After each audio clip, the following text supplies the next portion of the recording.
Chapter 2. Pain tugged on my leg. My eyes opened with a rush of terror as my last memory came roaring back. The wolves! Attacking me! No! I screamed, trying to defend myself. Something big held me down.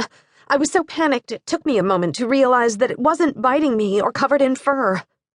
"You're all right. The doctor is just setting your ankle," said a deep voice. My head felt cottony, but I tried to shake that off as I took stock of my surroundings. I was in a bed. An older, blonde woman was giving me a mildly irate look as she bent over my ankle. Someone held my upper body in an unyielding grip, and from the muscled arms wrapped around me, whoever it was didn't look like a nurse. "Let go of me!" That grip didn't loosen. "Doc, you can let her go, Daniel," the blonde woman said. In my next blink, I was free, staring around the room with its wood walls, rustic interior, and bloody bandages on the floor. Sure, I had health insurance, but unless medical standards had really dropped, this wasn't a hospital.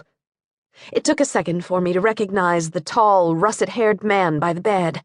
"You're the naked guy," I blurted. He wasn't naked now, wearing a pair of loose-fitting jeans and a long-sleeved shirt. He smiled, but it looked strained. "You remember?" Not all of it. I knew he'd stopped the wolves from attacking me, but I couldn't remember how, exactly, or why he'd been naked in the woods in the first place.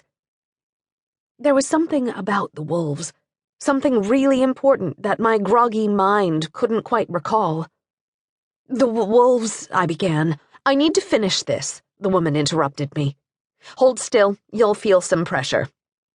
She certainly sounds like a doctor, I thought.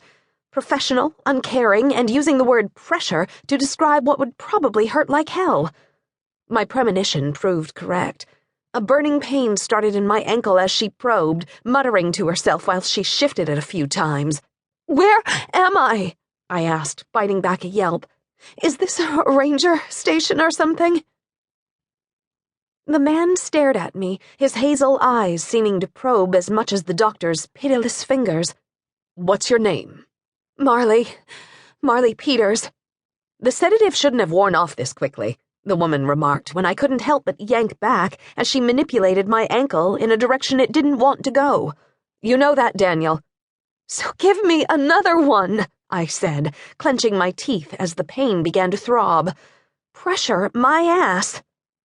Daniel, as the doctor called him, let out a sigh. "Damn Gabriel," he muttered.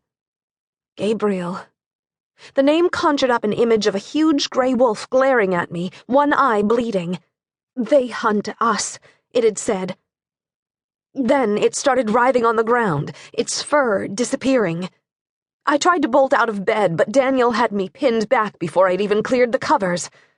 "It's all right, Marlee," he said in a soothing tone. "Like hell it is." Whatever remained of the sedative they'd given me wore off in the flash of that memory. "Run," my mind urged. From over his shoulder, I could see the blonde woman sit back in disgust. "I can't work like this," she muttered. "Get Joshua," Daniel told her, still holding me to the bed. I screamed for help, which drowned out any reply the woman made. I kicked, too, even though that hurt my ankle like I'd set it on fire. Daniel went from holding me down to flattening me on the bed with his body. It was like a ton of bricks had just landed on me. He even had his legs tangled in mine, so I couldn't kick. I couldn't move, but I could keep screaming, which I did, long and loud. He winced. "Stop that. You're hurting my ears." His arms were pinning mine down, but his hands were loose near my face. He could have covered my mouth to shut me up, but he didn't. That meant he wasn't concerned about anyone overhearing, which meant there was no one near enough to help. I stopped screaming, trying another tactic. "Let me go. I'll leave and you'll never see me again." "Why were you in the woods alone, Marlee?" he asked, ignoring my request. "That's not very safe." Considering my current situation, the absurdity of that statement made me laugh. "You don't say." He ignored that as well. "You remember what you saw. That's why you stink like fear now." He could smell how afraid I was? "It wasn't real," I muttered, trying to convince him as well as myself. "I was tired. I'd been lost for days, and I panicked because of the attack."